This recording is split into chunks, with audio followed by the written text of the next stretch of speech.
Hi everyone, I hope you're all doing well. A prevailing theme has kind of popped up across a couple of my clients this week, and it's kind of got me thinking about the question of labels and the boundaries between labels and the ways in which many of us in alternative spirituality and with alternative spiritual practice kind of tend to traverse those boundaries and to not necessarily drop anchor in one place, in one tradition, and to kind of continuously be on this kind of seeker's journey, continuously kind of exploring new avenues, new ideas, and potentially moving away from one set of practices or one set of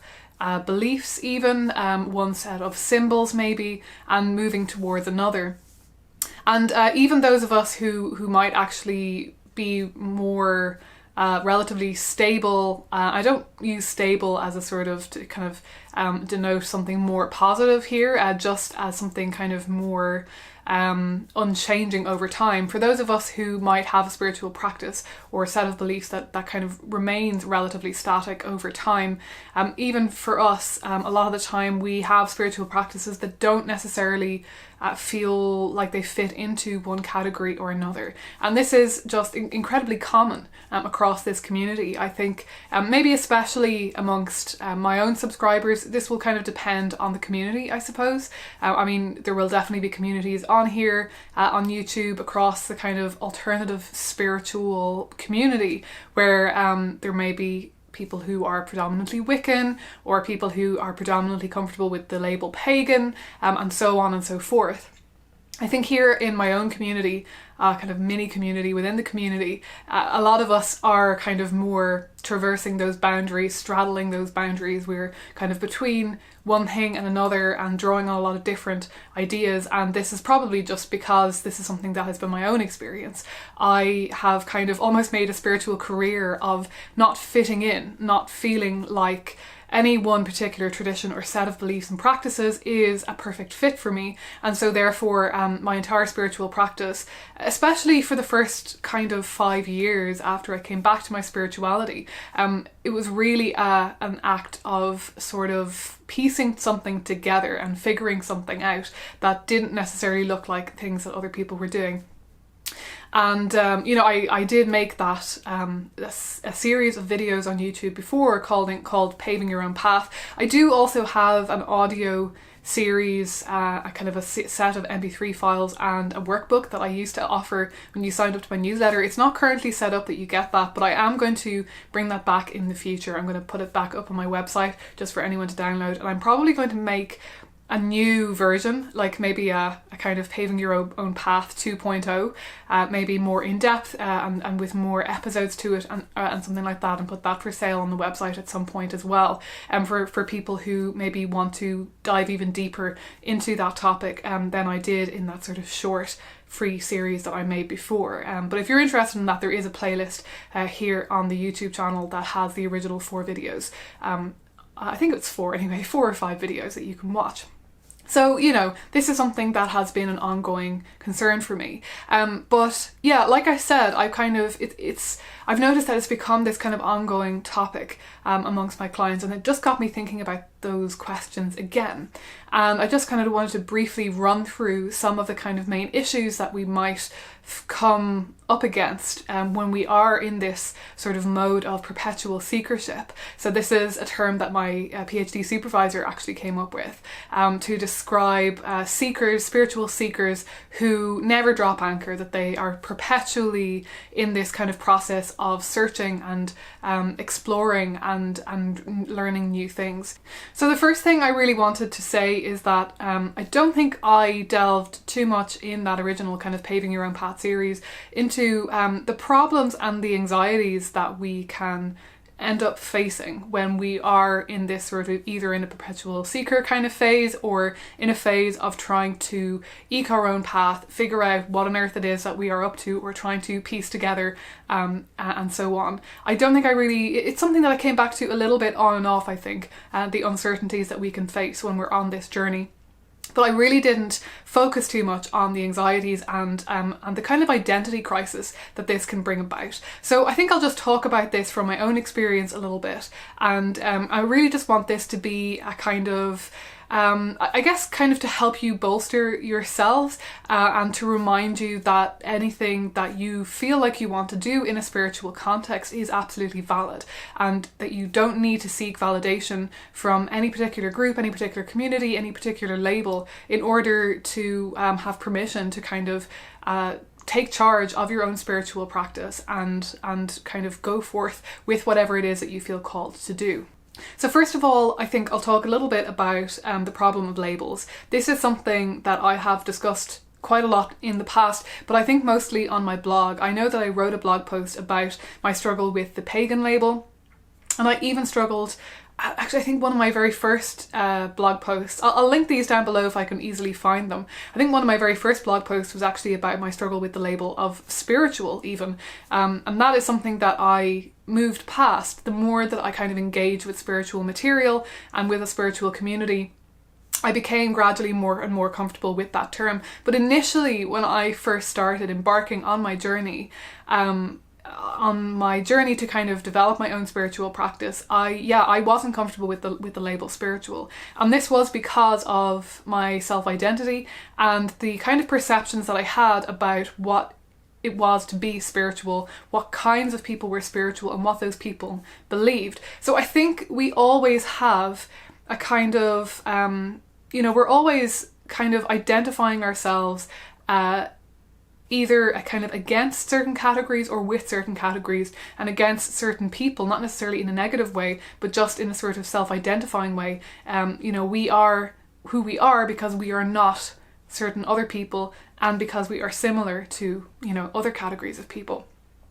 And so it actually does make a lot of sense that when we do start, especially embarking on something that is new for us, something that is not something that we've traditionally done across our upbringing, or across, I think specifically, and I did mention this a few times to one client in particular, shout out to you if you're watching, I really emphasize that especially I think those identities that we develop in our adolescence and especially in our early 20s, those tend to be very formative, and if we're breaking with any of those perceived identities that we've built up about ourselves, that can be very anxiety inducing because it can definitely be done over time, but it's never a comfortable thing to kind of realize that we are doing something or believing something that maybe does not quite mesh with some of the labels that we have adopted over time and some of the people that we have associated ourselves with. So yeah, spiritual for me was a problematic word because at that point in my life I had gone through an upbringing where, I was a pagan in my teenage years, but none of my friends were. My friends were largely atheists, and quite vocally so. In Ireland especially, we don't talk to each other a lot about spirituality and religion, especially when we're younger, apart from especially when we are younger and in our teenage years, to sort of push back against Catholicism and the kind of conservative views that are associated with Catholicism in Ireland, and I suppose as a whole, but there are kind of specific versions of that in Ireland that, me and my friends were very much trying to break away from, move ourselves away from, push back against, and so on. So that was kind of the backdrop for me. So then I didn't really talk to anyone much about my practice, because even a pagan practice, while it was kind of in reaction to some degree against my Christian upbringing, it also maybe was a little bit too similar to those kinds of ways of thinking to be completely comfortable for me. And then that only became more severe as I entered into university and was even more just surrounded by kind of critical thinking and just very different kind of scientific, social scientific ways of looking at the world. And there just didn't really feel like there was any room for kind of spiritual mindsets. So when I first embarked on a spiritual practice, I didn't really call it spirituality. I didn't like to call things rituals. I wanted to call them kind of observances, and I really just wanted to kind of find my own terminology for what I was doing. I don't think there's anything wrong with that, and if I had stuck with that, I don't think there would be anything wrong with that either. It's just that, like I said, I became more comfortable over time with that term and just became more, I guess, because the more time I spent with other people who considered themselves to be spiritual, the less it felt like a scary thing. And it's not because at the outset that I would have had any negative thoughts towards those people. I wouldn't have been looking at people who deem themselves self-spiritual and be looking down on them or thinking any less of them. If anything, I actually looked up to many of those people and wanted to be more like them. But it was still a scary thing to identify myself with them, and it didn't feel quite right. But then over time, the more that I kind of engaged with those people, the more I realised that we did have things in common, and that kind of sense of identity gradually shifted over time. So yeah, and that was kind of true to a large extent with paganism. Paganism is still a label that I still kind of struggle with to an extent. I gradually came to terms with it mostly through accepting that just because I termed myself a pagan or thought of myself as a pagan didn't mean that I had to have the same beliefs as every other pagan out there. I mean, there are many, many different varieties of pagans anyway, and that kind of helps with that.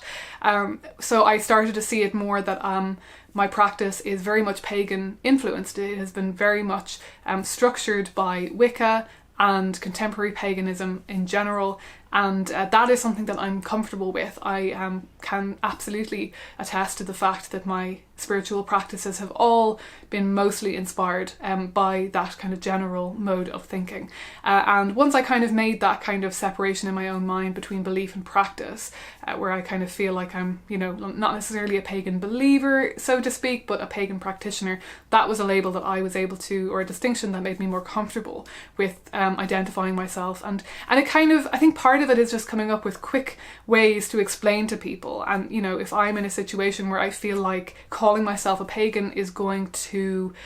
maybe give people the wrong impression of who I am and what I believe, whether that's amongst other pagans or not, then that's a caveat that I can roll out if I feel like it's helpful to other people to kind of understand where it is that I'm coming from, and just to kind of set up an understanding for what the background is and the basis is for certain conversations that we're having. So those, you know, those are two labels that I have struggled with a lot. You know, there's witchcraft, witch, magic, those are all terms as well that there have been very few times in my life that I felt completely comfortable with calling myself a witch, even though I engage with a lot of practices that are essentially witchcraft, that are very much witchcraft inspired, and there are probably people who engage with the same practices as me, have very similar beliefs to me, who do call themselves witches, but again, it just has never quite sat right with me, and so it's not a term that I have really embraced for myself. So this is kind of a long and rambling way of just demonstrating to you how complicated all of these different terms and labels can be. And, you know, there have been times in my life as well when I have felt drawn to certain other religious traditions, like Buddhism and even other, even Christianity. There are elements of Christianity that are still kind of evocative to me, partly because I was raised that way, just because I know a lot of Christians, and just because some of the ideas are attractive, you know, to anyone who is interested in religion and spirituality. With any of those major world religions, you know, there are always going to be attractive elements, or often going to be attractive elements, and you know, I've never felt enough that there was enough kind of correspondence between myself and those kinds of religions, but to actually consider myself a Buddhist or a Christian. But those are still associations that I need to kind of confront within myself and confront in my identity. And my sense of identity, spiritual identity, is certainly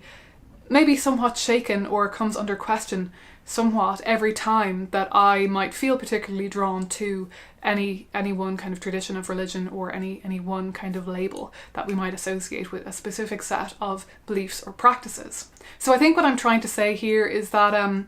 you know, there was a kind of a phase in the community many years ago where people talked a lot about labels, and there tends to be a kind of consensus that the label doesn't matter, and, you know, labels don't matter, and kind of do what you will. But what I kind of want to acknowledge with all of this is that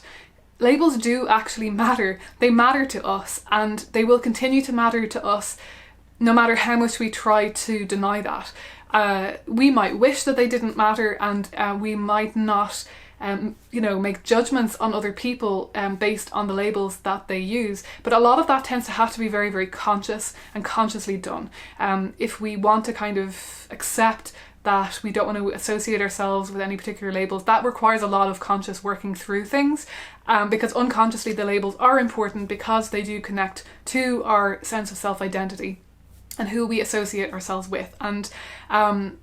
those kind of invisible barriers between sets of people, again, it might be something that we're not comfortable with consciously, that we don't want to align ourselves with necessarily, but it is all happening unconsciously. It's a very kind of normal process of figuring out who we are and how it is that the world is working around us. So I definitely think that, anytime that you are exploring a new avenue, exploring a new idea, kind of looking at a new set of beliefs, experiencing something new in your practice, interacting with a new group of people who you wouldn't normally be talking to, engaging with a new text, whatever it is, a new set of symbols, every time that you're making a shift like that in your spiritual practice, there may be a kind of a sense within you that there is kind of some identity shift happening, and feeling scared by that, feeling a little bit kind of wobbly, and just a little bit uncertain, I think is very, very normal. And I would just very much recommend to anyone going through this experience to be kind with yourselves and to make space for that, and not to expect yourself to kind of never have that sense of discomfort. So very closely related to that question of uncertain identities and uncertain labels is this issue of introducing unorthodox elements into your spiritual practice, mashing together things that maybe are not normally seen together in that context, creating your own practice, paving your own path, essentially.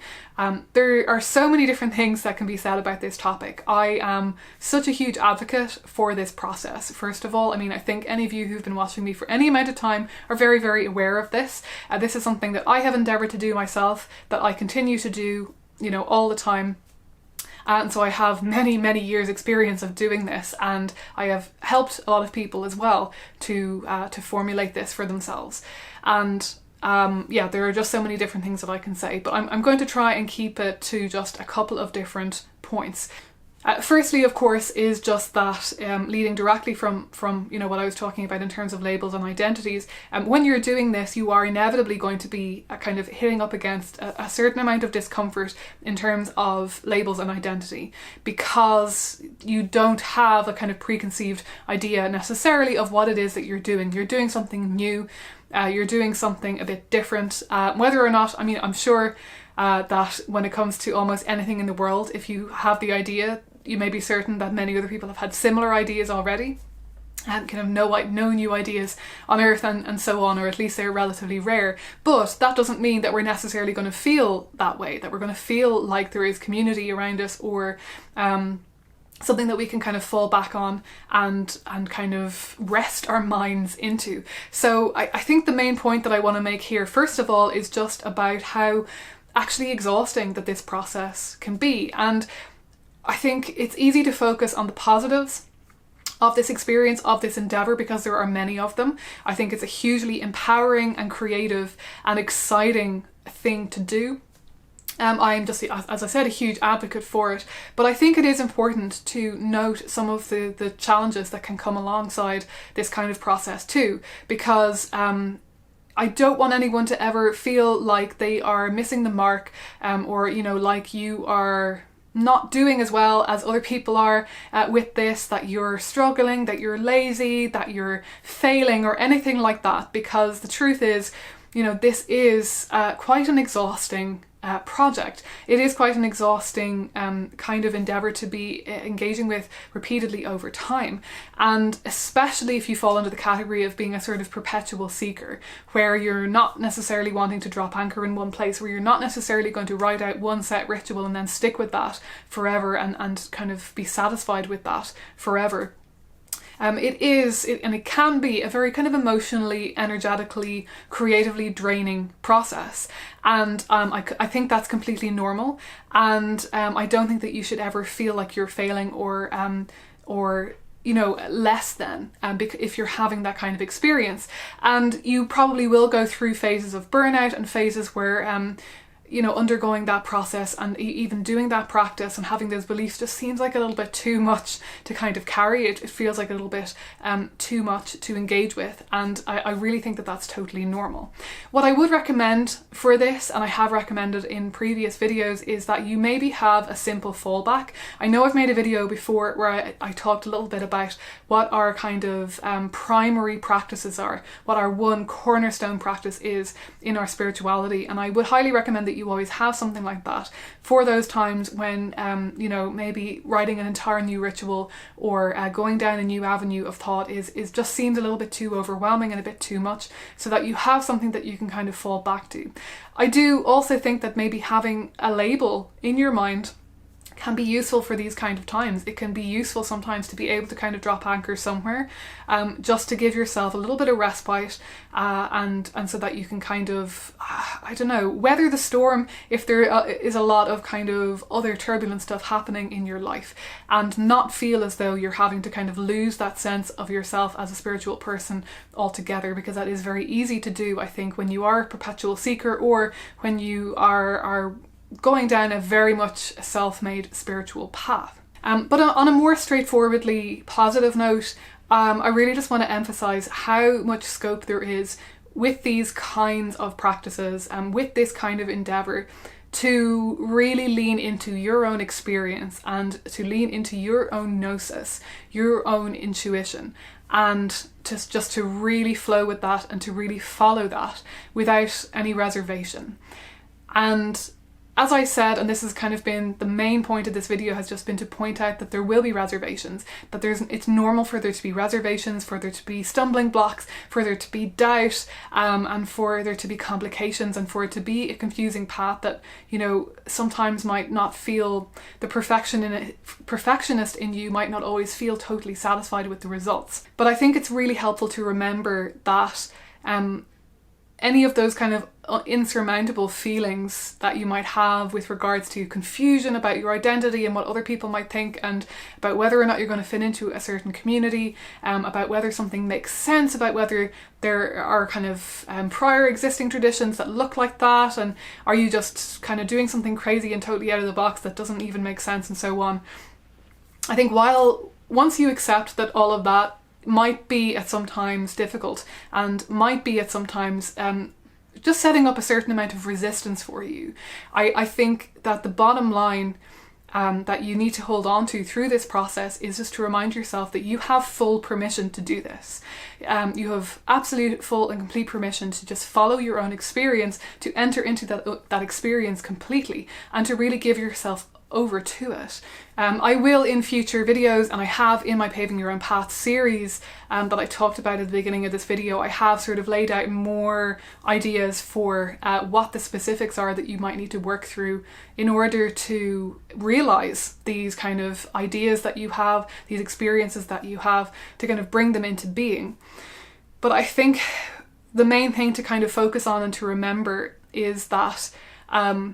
even if it feels confusing and complicated at times,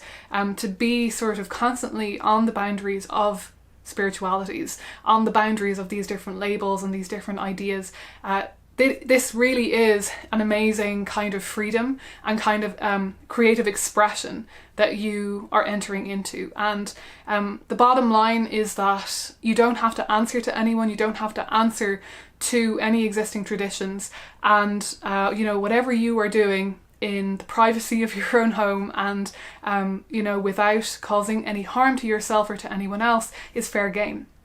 And so really, ultimately, I suppose this video is really just kind of a love letter to you, to kind of bolster you and remind you that this work is important and it is valuable in and of itself. And, you know, at the end of the day, it doesn't matter about the labels, and it doesn't matter if you don't fit in or you do fit in, or, you know, where you kind of, what it might mean about you and your identity for you to be exploring certain spiritual avenues.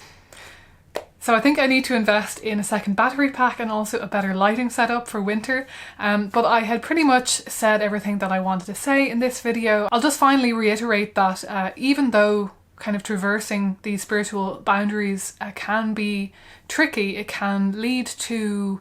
feelings of uncertainty and doubt and instability in certain circumstances,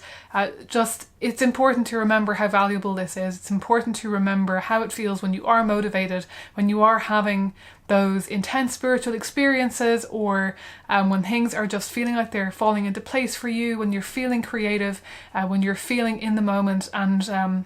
reverential, and all of those things that we are looking for in our spiritual practice. It is a wonderful gift to be able to just search for our own understandings of the world, search for our own spiritual expressions, and really to find them in the places that make the most sense for us. It's going to be different for every person, and I just really want to encourage you not to ever dismiss an experience that brings you closer to a sense of reverence, closer to just that sort of spiritual mindset, that spiritual state of being. Pay attention to all of the places that you find that and experience that. None of it is wrong, and all of it is worth following up on, and worth making some sort of attempt to incorporate it into your practice, into your life, and whatever way that might work for you. And ultimately, you don't have to answer to any of these labels or these communities that might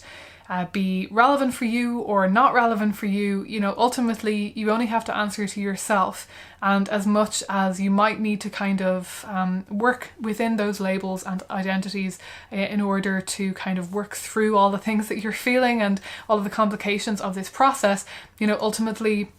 there does come a point when you have to just sort of let all of that go and just be in the moment and have the experience, and just follow your own intuition and follow up on those things that made you curious about a particular practice or a particular belief system in the first place. So I'll leave it there for this week. Thanks as always for watching. Don't forget to like and subscribe if you haven't already, and I will talk to you all again soon.